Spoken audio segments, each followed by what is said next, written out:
The hallways of Westlake Elementary School gleamed under the fluorescent lights as the afternoon sun cast long shadows through the windows. Most of the classrooms stood empty now, with only a few teachers gathering their belongings before heading home.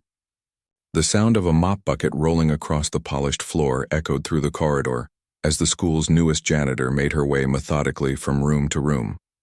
Maria was in her 50s, with streaks of gray running through her dark hair that she kept pulled back in a neat bun.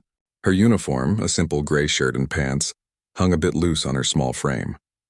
She had been working at Westlake for just over 3 weeks now, and she still felt like a stranger in these halls. The other maintenance staff were friendly enough. They had shown her the supply closets, explained the cleaning schedule, and pointed out which teachers were fussy about having their desks moved during cleaning.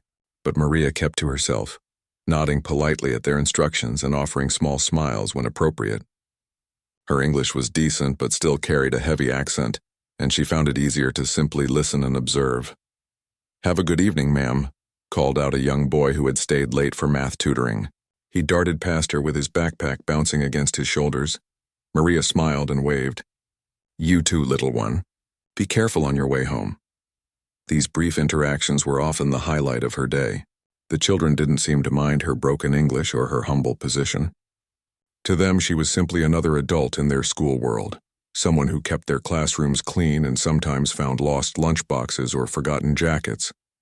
What none of them knew, not the children, not the teachers, not even the other janitors, was that Maria's hands were made for more than just pushing mops and scrubbing toilets. Those hands, with their short nails and growing calluses, had once moved across piano keys with the kind of skill that brought audiences to their feet in standing ovations. Maria paused in her work, leaning slightly on her mop as she gazed out the window toward the parking lot, where the last few cars were pulling away. The memories washed over her as they often did in quiet moments like these. She could almost hear the sound of the concert hall in Veracruz where she had performed regularly for nearly 15 years. Life had been different then. Music had filled her days, teaching eager students at the conservatory in the mornings and practicing for her own performances in the afternoons. She had never been famous beyond her region, but she had been respected, admired even. People would stop her on the street sometimes, telling her how much they had enjoyed her latest concert, but that was before everything changed. Before her husband became ill with cancer and the medical bills started piling up. Before the conservatory cut back on staff due to budget constraints. Before they had to sell their small home, her piano, and eventually most of their possessions just to keep afloat. After her husband passed away, there was nothing left for her in Mexico. Her daughter had moved to the United States years earlier, settling in this small town and starting her own family. "Come stay with us, Mama," she had pleaded over the phone. "At least until you get back on your feet." Maria had resisted at first. The thought of leaving behind the life she knew, even with all its recent sorrows, had seemed impossible. But eventually practical matters won out. She couldn't afford to stay, and her daughter's family offered both shelter and the possibility of a fresh start. So at 53 years old, Maria had packed what little remained of her life into 2 suitcases and traveled north to live with her daughter, son-in-law, and 2 young grandchildren in their modest 3-bedroom home. "I won't be a burden," she had promised her daughter upon arrival. "I'll find work and help with the bills." Finding that work had proven more difficult than she'd anticipated. Her credentials from Mexico didn't transfer easily, and her age and limited English further narrowed her options. After months of searching and several rejections, the janitorial position at Westlake Elementary had been a blessing, even if it was far from what she had once done. The sound of a door closing down the hall pulled Maria from her thoughts. She quickly resumed her mopping, working her way toward the cafeteria, which always needed extra attention after the day's lunch periods. "Good evening," said a voice behind her. Maria turned to see the school principal, Mrs. Chen, walking briskly toward the exit with her arms full of folders. "Good evening, Mrs. Chen," Maria replied, stepping aside with her mop. The principal paused briefly. "How are you settling in, Maria? Is everything going well with the job?" "Yes, very well. Thank you for asking." Maria appreciated that Mrs. Chen always took time to check in with all the staff, regardless of their position. "Wonderful. Well, don't stay too late. The building will be locked up by 7. Maria nodded and watched as the principal continued on her way. Then she pushed her bucket toward the cafeteria, where she spent the next hour scrubbing tables and sweeping floors. By 6:30, the school was completely empty. Maria had finished her assigned areas and was gathering her cleaning supplies to return them to the storage closet. But as she passed by the music room, she slowed her pace. The door was slightly ajar, and through the opening she could see the upright piano that sat in the corner of the room. It wasn't anything special, certainly not the quality of instrument she had once owned or played at the conservatory. The black paint was chipped in places, and a small note taped to the side indicated it needed tuning, but it was a piano nonetheless. Maria hesitated, looking down the empty hallway in both directions. She knew she should finish up and head home. Her daughter would be expecting her to help with dinner, and her grandchildren would be eager to tell her about their day. But the piano called to her with an almost physical pull. It had been so long, nearly 3 years since she had last played. 3 years since her fingers had danced across those familiar black and white keys. 3 years of silence where once there had been music. Before she could talk herself out of it, Maria pushed her cleaning cart to the side of the hallway and slipped into the music room. She approached the piano slowly, almost reverently, and ran her fingertips lightly across the dusty lid. "Just for a minute," she whispered to herself in Spanish. "Just to remember." She set her cleaning gloves aside and pulled out the bench, wincing slightly at the scraping sound it made against the floor. Sitting down, she flexed her fingers, hands that now spent their days gripping mop handles and scrubbing brushes instead of coaxing melodies from ivory keys. Maria lifted the cover to reveal the keyboard beneath. For a moment she simply stared at the keys, feeling suddenly unsure. What if she had forgotten? What if her hands refused to remember the patterns they had once known so well? Taking a deep breath, she placed her fingers gently on the keys and began to play the opening notes of Debussy's Clair de Lune, one of the first pieces she had mastered as a young student and one that she had performed countless times throughout her career. The first few notes came out hesitantly, her fingers stiff and uncertain, but as the familiar melody began to take shape, something awakened within her. Muscle memory took over, and her hands moved more confidently across the keyboard.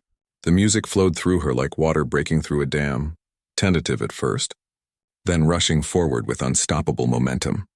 As she played, Maria closed her eyes, allowing herself to be transported back to another time and place. She didn't notice the tears sliding down her cheeks, or the way her shoulders gradually relaxed from their perpetual hunched position. For these few precious minutes, she wasn't Maria the janitor, but Maria Flores, the pianist who had once made audiences hold their breath in wonder. When the final notes faded away, she kept her hands on the keys, unwilling to break the spell just yet. The silence that followed seemed to vibrate with possibility. "I've missed you," she whispered to the piano, or perhaps to the music itself, or maybe to the part of herself that had been dormant for too long. Maria knew she should leave now, return to her cleaning cart and head home. But her fingers remained on the keys, and almost of their own accord they began to move again. This time she played a piece by Chopin, a nocturne that had always reminded her of starlight and whispered secrets. She played with more confidence now. Her body, remembering what her mind had feared, was forgotten. The piano was indeed in need of tuning, with some notes slightly off-key, but Maria adjusted her touch to compensate, treating the instrument with gentle respect for its age and condition. Time slipped away as one piece led to another. Mozart, then Bach, then a folk melody from her childhood that her own mother had taught her before she ever took formal lessons. The music room filled with sounds it likely hadn't heard in years, at least not played with such skill and feeling. Eventually, Maria forced herself to stop, glancing at the clock on the wall with a start. It was nearly 7. She had been playing for almost half an hour. She quickly closed the piano, adjusting the bench to its original position and checking to make sure she hadn't disturbed anything else in the room. As she stepped back into the hallway and retrieved her cleaning cart, Maria felt lighter somehow. A small smile played at the corners of her mouth as she wheeled her supplies back to the storage closet. Tomorrow she would return to being just the janitor, invisible to most, appreciated by a few kind souls, but generally overlooked. But tonight, for a brief shining moment, she had reclaimed a piece of herself that she thought was lost forever. And perhaps, if the school remained empty again tomorrow evening, she might find her way back to that piano. Maybe in these stolen moments after hours, She could keep this part of herself alive, this part that had nothing to do with cleaning floors or emptying trash cans, but everything to do with who she truly was beneath the gray uniform and the janitor's badge. As Maria locked the supply closet and headed toward the exit, she hummed softly to herself. For the first time since starting this job, she looked forward to coming back tomorrow. Playing the piano that one evening changed something in Maria. The following day, she moved through her cleaning duties with a lightness that hadn't been there before. Her mop seemed to glide across the floors in time with the melodies still echoing in her mind, and she caught herself humming as she wiped down tables and emptied trash bins. "You seem happy today," remarked Roberto, the head of maintenance, as they crossed paths in the hallway. Maria just smiled and nodded. Her secret felt too precious to share, even with someone as kind as Roberto. It was like carrying a small flame inside her chest, something warm and bright that was hers alone to protect. For the rest of the week, Maria found herself watching the clock during her afternoon shift, waiting for that magical moment when the last staff member would leave and the school would fall silent. Each day, she finished her assigned areas a little more quickly, eager to steal a few minutes with the piano before heading home. Sometimes she only played for 10 minutes, aware that her daughter would be expecting her. Other evenings, when her daughter texted to say she was working late at the hospital, Maria would stay longer, losing herself in the music for nearly an hour. She was careful, of course, always checking that the hallways were empty before slipping into the music room, always keeping the volume soft enough that it wouldn't carry beyond the thick classroom door, always making sure to leave everything exactly as she had found it. The piano itself wasn't in great condition. Several keys stuck if pressed too firmly, and the middle C had a tinny quality that made Maria wince. But these flaws hardly mattered. After 3 years of silence, any piano was better than no piano at all. "I wish I could fix you," she whispered one evening, running her hand along the instrument's worn surface. In her previous life, she had known a piano tuner who would come to her home twice a year to keep her instrument in perfect condition. She wondered if the school ever had their piano serviced or if budget cuts had pushed such luxuries aside. As the days passed, Maria grew bolder. She brought small tools from home, a soft cloth to dust between the keys, a tiny screwdriver to tighten the loose screws on the bench, a small can of furniture polish to bring some shine back to the wooden case. These minor improvements weren't enough to fix the piano's deeper issues, but they were Maria's way of showing gratitude for the joy it had brought back into her life. She also began leaving sheet music on top of the piano. Simple exercises at first, then more complex pieces as her fingers regained their strength and flexibility. Nothing with her name on it, of course, but small hints of her presence that only another serious musician would notice. 2 weeks into her secret evening concerts, Maria arrived at school to find a buzz of excitement among the students. Colorful posters had appeared overnight on the bulletin boards, announcing the annual spring fundraiser concert. "It's a big deal," explained the school secretary when she noticed Maria studying one of the posters.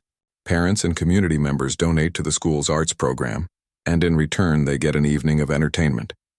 The music department pulls out all the stops." Maria nodded politely, trying to ignore the pang in her chest.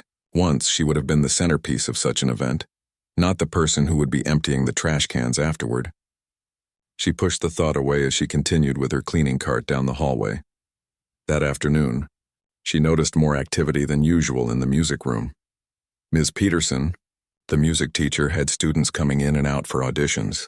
Maria kept her distance, focusing on the other classrooms, knowing her opportunity to play would have to wait for another day. As the week progressed, the school grew increasingly busy with concert preparations. Maria overheard snippets of conversation about programs being printed, decorations being planned, and parents volunteering to bring refreshments.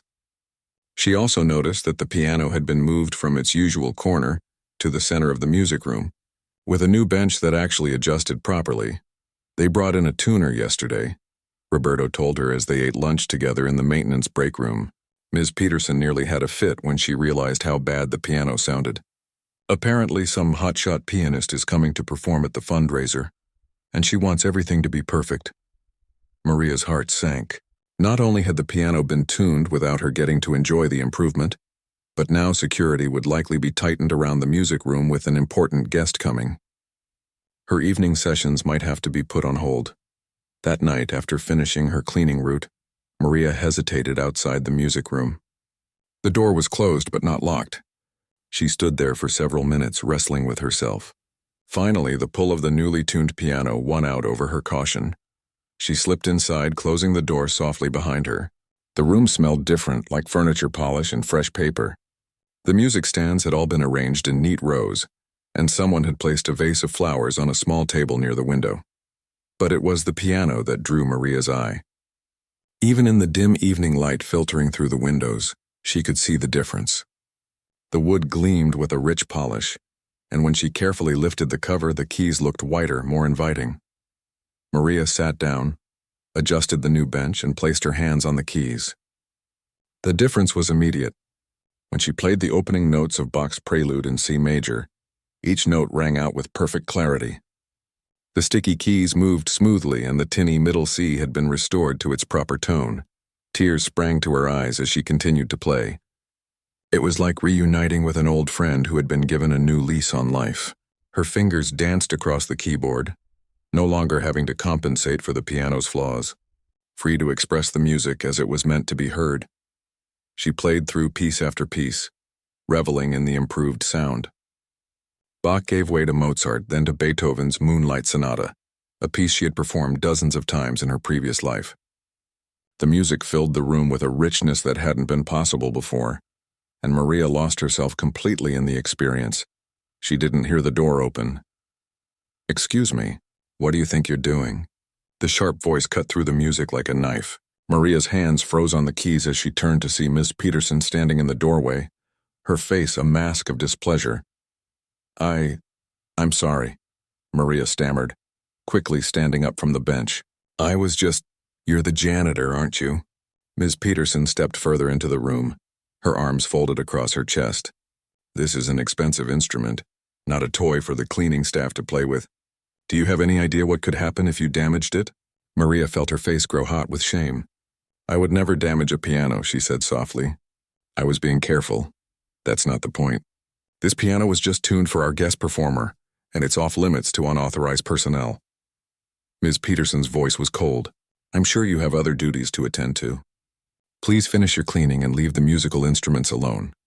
Maria gathered her small bag of piano cleaning supplies and moved toward the door, keeping her eyes downcast to hide the tears that threatened to spill over. "Wait!" Ms. Peterson held up a hand. "What were you playing just now?"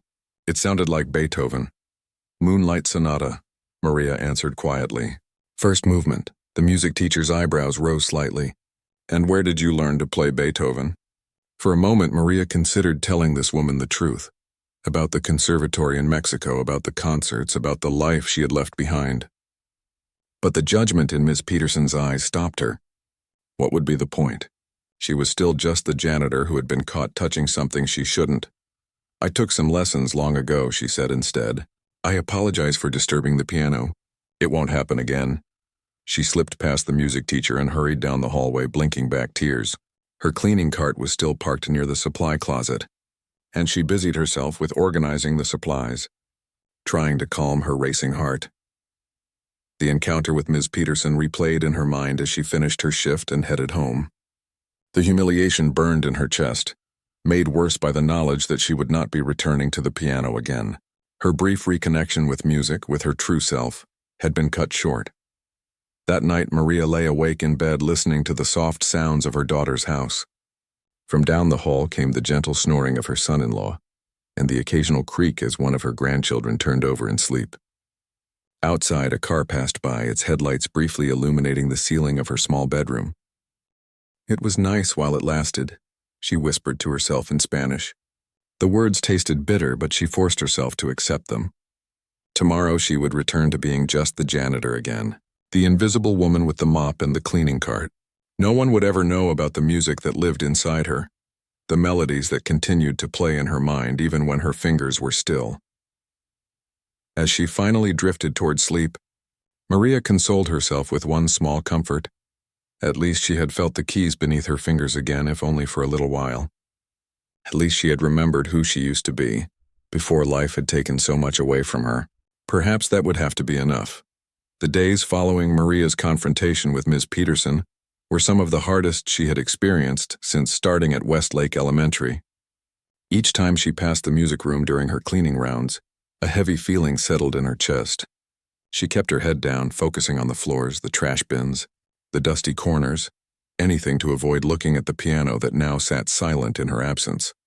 The excitement about the upcoming fundraiser continued to build around her. Colorful banners hung in the hallways, and the office buzzed with phone calls from parents and community members buying tickets.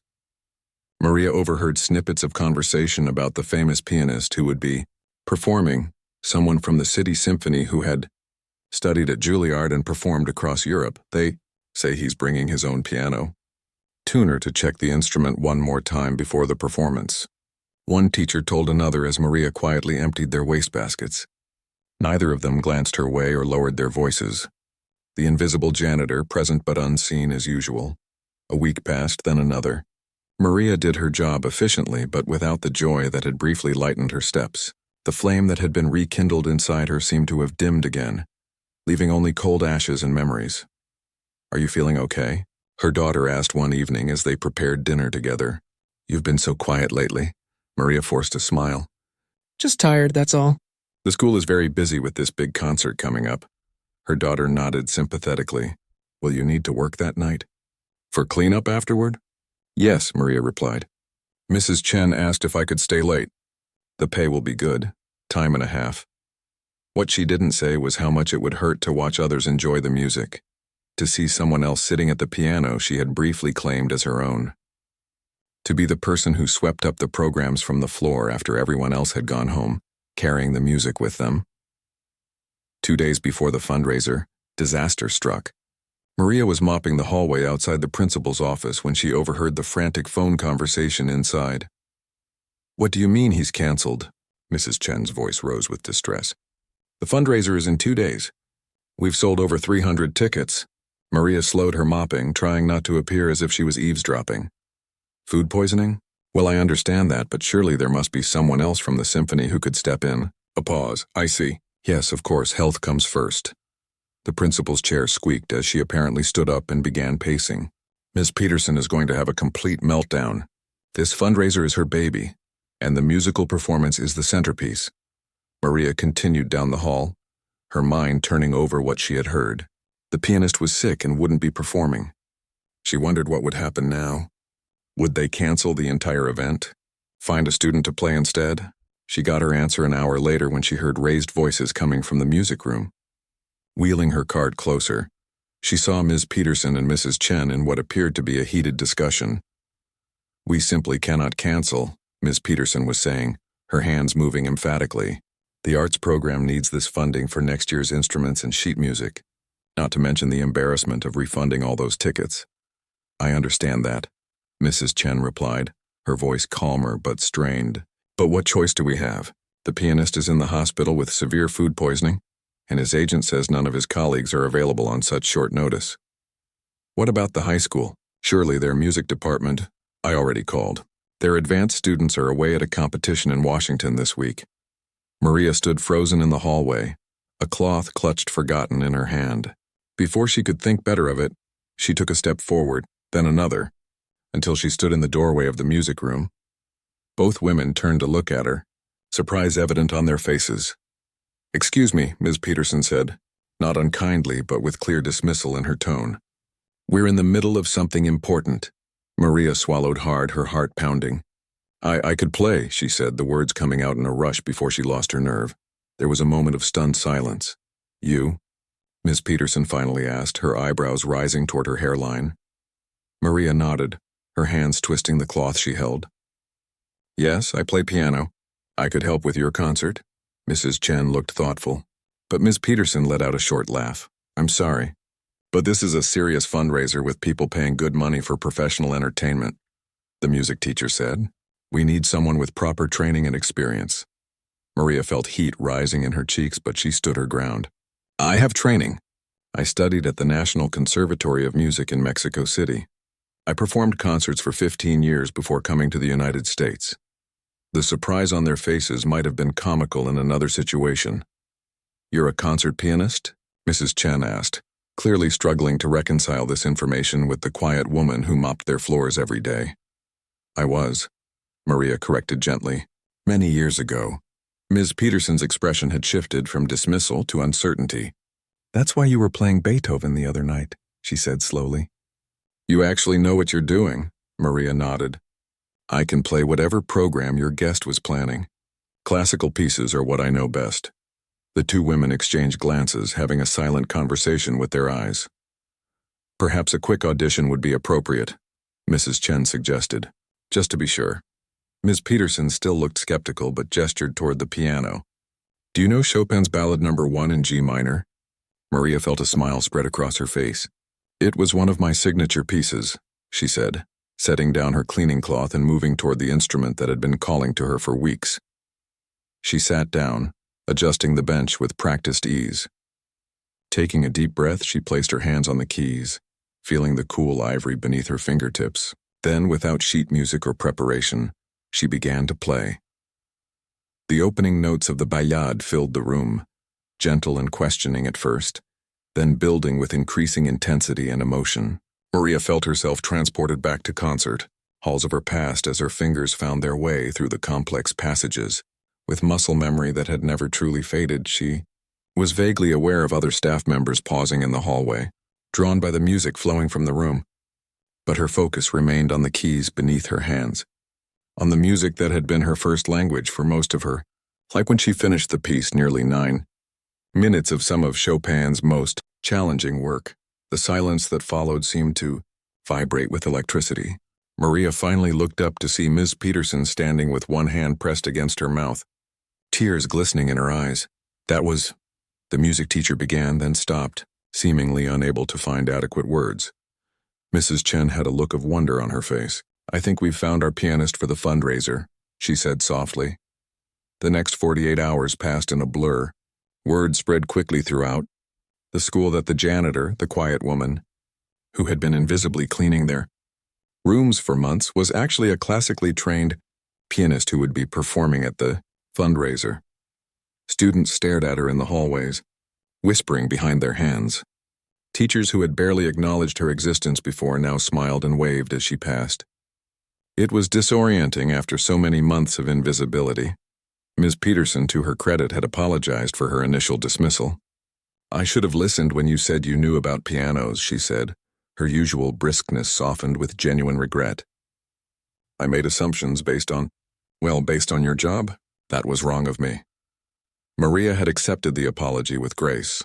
We all make judgments sometimes, she said simply. I didn't tell anyone about my past when I started working here.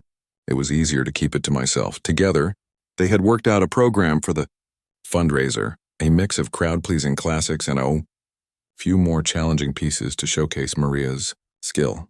Miss Peterson had even found a black dress in the drama department's costume collection that could be quickly altered to fit Maria for the performance. As the night of the fundraiser approached, Maria felt a strange mixture of nerves and excitement. It had been so long since she had performed for an audience. What if she froze? What if her hands, now used to gripping mop handles and scrubbing brushes, failed her when it mattered most? But beneath those fears ran a current of pure joy. The music that had been locked away inside her for so long would finally be released again. The part of herself that she thought was lost forever had been found and would be shared with others. On the afternoon of the concert, Maria took a rare few hours off work. She went home to shower and wash her hair, then sat at her small bedroom mirror to apply a touch of makeup, something she hadn't done since her husband's funeral. When she looked at her reflection, she barely recognized the woman staring back at her. Gone was the tired janitor with the perpetual stoop to her shoulders. In her place was a woman with bright eyes and a hint of color in her cheeks. A woman who remembered who she used to be and, perhaps more importantly, who she still was beneath the uniform and the mop and the years of hard work. Are you ready, Mama? Her daughter asked, appearing in the doorway. She had taken the evening off from her nursing job to attend the concert, bringing the whole family to witness this unexpected turn in her mother's life. Maria took a deep breath and nodded. I'm ready, she said, and for the first time in years she truly meant it. The Westlake Elementary School gymnasium had been transformed. Gone were the basketball hoops and climbing ropes replaced by rows of folding chairs, twinkling string lights, and potted plants borrowed from the local nursery. A makeshift stage had been erected at one end, with the freshly polished piano as its centerpiece. Maria peeked through a gap in the curtains that had been hung to create a backstage area. The gymnasium was filling up quickly. Parents in their evening clothes, teachers looking almost unrecognizable outside their usual casual workwear, and even some students who had begged to attend the grown-up event sat chatting in excited voices. "Quite a turnout," said a voice behind her. Maria turned to see Mrs. Chen, elegant in a navy blue dress, her usually practical hairstyle softened for the evening. "So many people," Maria whispered, a flutter of nerves dancing in her stomach. The principal smiled encouragingly. "They're all here to support the school, and now they'll get an unexpected treat with your performance." Maria nodded, trying to calm her racing heart. She smoothed down the borrowed black dress, which had been skillfully altered by one of the parent volunteers who worked as a seamstress. It fit her surprisingly well, though she felt strange without her usual gray uniform. Like an actress playing a part she hadn't performed in years. 5 minutes, Ms. Peterson called, bustling past with a clipboard in hand.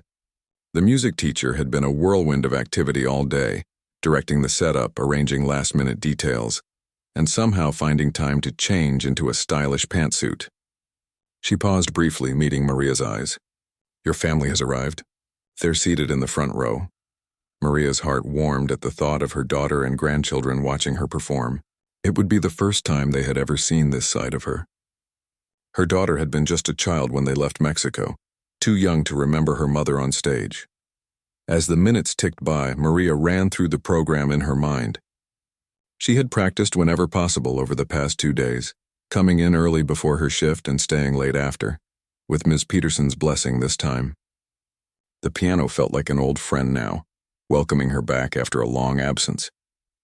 Mrs. Chen stepped onto the stage, tapping the microphone to gain everyone's attention. The murmur of conversation died down as she welcomed the audience to the annual fundraiser. "We have a slight change to our program tonight," the principal explained. "Our scheduled pianist was unfortunately unable to join us due to illness." A disappointed murmur swept through the crowd. "However," Mrs. Chen continued, a smile spreading across her face, "we are incredibly fortunate to have found an extraordinary talent right here in our own school community. It is my pleasure to introduce to you a woman who has been quietly working among us for months, whose remarkable gift we only recently discovered." Maria took a deep breath, her hands trembling slightly as she prepared to step through the curtain. "Please welcome Maria Flores, who will be performing for us tonight." The applause was polite but reserved as Maria emerged from behind the curtain. She could see the confusion on many faces as they tried to place her. A few teachers nodded in recognition. "Ah yes, the janitor," while others simply looked puzzled. In the front row, her daughter beamed with pride, while her grandchildren bounced excitedly in their seats. Maria walked to the piano with measured steps, her back straight, her chin lifted, walking not as the janitor but as the concert pianist she had once been. She sat down, adjusted the bench, and took a moment to center herself. The gymnasium fell silent, waiting. She began with Debussy's Clair de Lune, the piece she had played that first evening alone in the music room. The delicate, dreamy notes filled the space, transforming the humble gymnasium into something more sacred. Maria kept her focus on the keys, losing herself in the gentle rise and fall of the melody. As the final notes of Debussy faded away, there was a beat of silence before the applause began, stronger this time, with a few murmurs of appreciation mixed in. Maria glanced up briefly to see surprised expressions on many faces. She moved next to Mozart's Piano Sonata No. 11, best known for its third movement, the famous Turkish march. Her fingers danced across the keys with increasing confidence, the playful, energetic piece showcasing her technical skill and precision. The applause was enthusiastic now, with a few people even standing up. Maria could see her grandchildren clapping wildly, their faces shining with excitement and a new kind of wonder as they looked at their grandmother. For her third piece, she chose Chopin's Nocturne in E-flat major, romantic, emotional, and deeply expressive. As she played, Maria felt tears prick at her eyes. This had been her husband's favorite piece, the one he would request whenever she practiced at home. Playing it now felt like having a conversation with him across time and space, a way of saying, "Look, I found my way back to the music. I found my way back to myself." By the time she finished the nocturne, the atmosphere in the gymnasium had completely changed. The audience sat in rapt attention, many with tears in their eyes. All traces of confusion or uncertainty about who she was had vanished, replaced by genuine appreciation for her art. Maria had planned to end with Beethoven's Moonlight Sonata, but in the moment she made a different choice. She turned slightly toward the audience. "For my final piece," she said softly into the microphone that had been placed near the piano, "I would like to play something from my homeland." She began to play a piece that few in the audience would recognize, a composition by Manuel M. Ponce, one of Mexico's most renowned composers. The music spoke of distant mountains and sun-baked plazas, of family gatherings and quiet moments of reflection. It was Mexico itself translated into music, and Maria poured all of her homesickness, all of her longing for the life she had left behind, into every note. When she played the final chord, the silence that followed was profound. Then as one, the audience rose to their feet.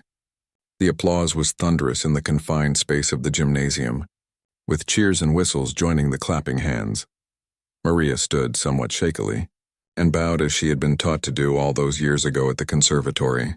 She looked out at the sea of faces, faces that now truly saw her, perhaps for the first time. In the front row, her daughter was crying openly, her hands pressed to her heart. Beside her, the grandchildren were jumping up and down, shouting, "That's our grandma! That's our grandma!" with unrestrained joy. As the applause continued, Ms. Peterson hurried onto the stage with a bouquet of flowers, her earlier skepticism completely forgotten. She handed the flowers to Maria and then, in a surprising gesture, pulled her into a quick hug. "That was magnificent," the music teacher said, her voice thick with emotion. "Simply magnificent." Mrs. Chen joined them on stage, waiting for the applause to die down before speaking again into the microphone. "Ladies and gentlemen, I think we can all agree that we have witnessed something truly special tonight." Fresh applause erupted, and she waited for it to subside before continuing. "What you may not know is that Mrs. Flores was once a concert pianist in Mexico, trained at the National Conservatory of Music. For the past several months, she has been working as part of our custodial staff here at Westlake, and until 2 days ago, none of us had any idea of the extraordinary talent in our midst." There were murmurs of surprise and a few embarrassed looks exchanged among the staff members who had walked past Maria countless times without a second glance. "I believe there's an important lesson here for all of us, and especially for our students," Mrs. Chen continued. "Never judge someone based solely on their job or their circumstances. Everyone has a story, everyone has gifts, and everyone deserves to be seen for who they truly are." More applause followed, along with nodding heads and thoughtful expressions. "And now," the principal said with a smile, "Mrs. Flores has agreed to play one encore piece while refreshments are being served in the back of the gymnasium. After that, please feel free to stay and mingle. All proceeds from tonight's ticket sales and donations will go directly to supporting our school's arts program." As the audience began to move toward the refreshment tables, many paused to approach the stage, waiting for a chance to speak with Maria. Teachers who had never bothered to learn her name now wanted to shake her hand. Parents who had walked past her in the hallway without a glance now wanted to express their admiration. In that moment, standing on the stage with the flowers in her arms and the warmth of the piano keys still tingling in her fingertips, Maria felt a sense of completion. The circle that had been broken 3 years ago when she left Mexico and her music behind was somehow whole again. She was still the janitor who would mop these same floors tomorrow morning. She was still the immigrant working to build a new life in a strange country. She was still the widow carrying the grief of her husband's loss.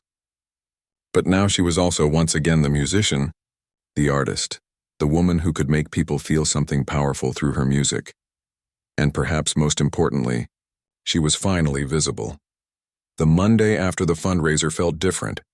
Maria arrived at Westlake Elementary at her usual time, changed into her gray uniform, and gathered her cleaning supplies. But as she pushed her cart down the morning hallway, she noticed the smiles directed her way, the greetings from teachers who had previously looked through her as if she were invisible. "Good morning, Mrs. Flores," called out the 5th grade teacher whose classroom was always the messiest. "That was quite a performance on Friday night. My husband is still talking about it. Maria smiled shyly. Thank you. I'm glad you enjoyed it. Similar exchanges followed her throughout the day. The school secretary stopped her to ask where she had studied. A group of third graders whispered and pointed when she passed their classroom, one brave child waving enthusiastically. Even the cafeteria workers, with whom she had rarely exchanged more than a nod, made room for her at their table during lunch break. You should have told us, one of them said, passing her a homemade cookie. All this time, we had no idea. Maria accepted the cookie with a thank you, but didn't know how to explain that there had never been a natural moment to say, by the way, I used to be a concert pianist before life took a different turn. It wasn't the kind of thing that came up while emptying trash bins or mopping floors. By mid-afternoon, the initial strangeness of her new visibility had started to fade, and Maria settled back into her cleaning routine. She was scrubbing stubborn marker stains from a desk when Mrs. Chen appeared in the doorway. Do you have a moment, Mrs. Flores? I'd like to speak with you in my office. Maria's stomach tightened with worry. Had she done something wrong? Was there a complaint about her cleaning? She followed the principal down the hallway, mentally reviewing her work from the past few days. In the office, Mrs. Chen gestured for her to take a seat, then closed the door for privacy. First, I want to thank you again for saving our fundraiser, the principal began, sitting behind her desk. You were the talk of the event, and I've received numerous emails from parents and community members expressing their amazement at your talent. I was happy to help, Maria said, relaxing slightly. Which brings me to why I asked to speak with you today. Mrs. Chen leaned forward, her expression serious but kind. The fundraiser was a tremendous success. We raised more money than in any previous year, almost double our usual amount, in fact. The school board has approved an expansion of our music program as a result. Maria nodded, wondering where this was leading. Ms. Peterson currently teaches music to all grade levels, which leaves her with very little time for individual instruction. We've been discussing the possibility of hiring an assistant music teacher, someone who could provide piano lessons to interested students and perhaps start a school choir. Maria's heart began to beat faster as she realized what the principal might be suggesting. Your performance demonstrated not only your exceptional talent but also your passion for music, Mrs. Chen continued. We would like to offer you this position if you're interested. For a moment, Maria couldn't speak. The words seemed to hover in the air between them, too wonderful to be real. Me? A music teacher? She finally managed. An assistant music teacher to start, Mrs. Chen clarified.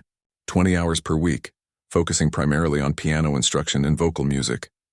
You would work closely with Ms. Peterson, who would handle the administrative aspects and curriculum planning while you focus on what you do best, making music and teaching others to do the same. Maria's mind raced with possibilities.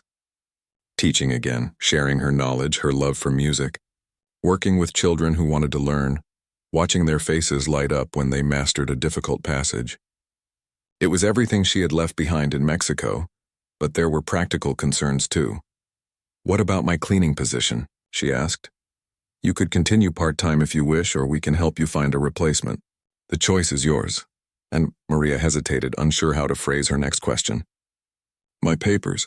My work permit only covers janitorial work. Mrs. Chen's expression softened with understanding. The school board is prepared to sponsor you for a work visa adjustment that would allow you to teach. It's a process, of course, but we have resources to help navigate it. Your daughter mentioned you have permanent residency status, which makes things simpler. Maria felt tears welling in her eyes. You spoke with my daughter? She called me this morning. She was quite passionate about making sure we recognized your talents appropriately. The principal smiled. She clearly cares about you very much. Maria nodded, too emotional to speak. Of course her daughter would have called. She had always been a fierce protector, even as a child. You don't have to decide right now, Mrs. Chen said gently. Take some time to think about it. Talk with your family. But Maria already knew her answer. The universe had opened an unexpected door, and she would be a fool not to walk through it. I don't need time, she said, her voice stronger now. I would be honored to accept the position. The principal's face broke into a wide smile. Wonderful. We can start the paperwork today. As Maria left the office, she felt as though she were walking a few inches above the ground. The hallway looked different somehow, brighter, more full of promise. She returned to her cleaning cart in a daze, her mind already racing ahead to lesson plans and music selections. When her shift ended, Maria made a detour to the music room before heading home. The door was unlocked, the room empty. She slipped inside and stood for a moment, taking in the space that would soon be partly hers. The piano sat in the corner where it had always been, the afternoon sunlight catching the polished wood. Slowly, she crossed to the instrument and sat down on the bench. This time, there was no need to look over her shoulder or worry about being caught. She belonged here now. Her fingers found the keys and she began to play. Not a classical piece this time, but a simple folk melody from her childhood. The kind of song she might teach beginners with its straightforward rhythm and memorable tune. "I thought I might find you here." Maria looked up to see Ms. Peterson standing in the doorway, a stack of sheet music in her arms. The music teacher's expression was unreadable. "I heard from Mrs. Chen," Ms. Peterson said, setting the music down on a nearby shelf. "About your new position." Maria's fingers stilled on the keys. "Yes, I hope that's okay with you." There was a pause and Maria braced herself for resistance or resentment. After all, she was entering Ms. Peterson's territory, a space the other woman had controlled completely until now. But then the music teacher smiled, a genuine smile that softened her usually stern features. "More than okay," she said, coming to sit on a chair near the piano. "To be honest, I've been drowning in workload for years. 27 class periods a week, plus the choir, plus the winter and spring concerts. It's too much for one person." She looked at Maria with new respect in her eyes. "And after hearing you play, well, these children deserve to learn from someone with your level of talent. I studied music education, but my performance skills never came close to what you showed us at the fundraiser." Relief washed over Maria. "Thank you.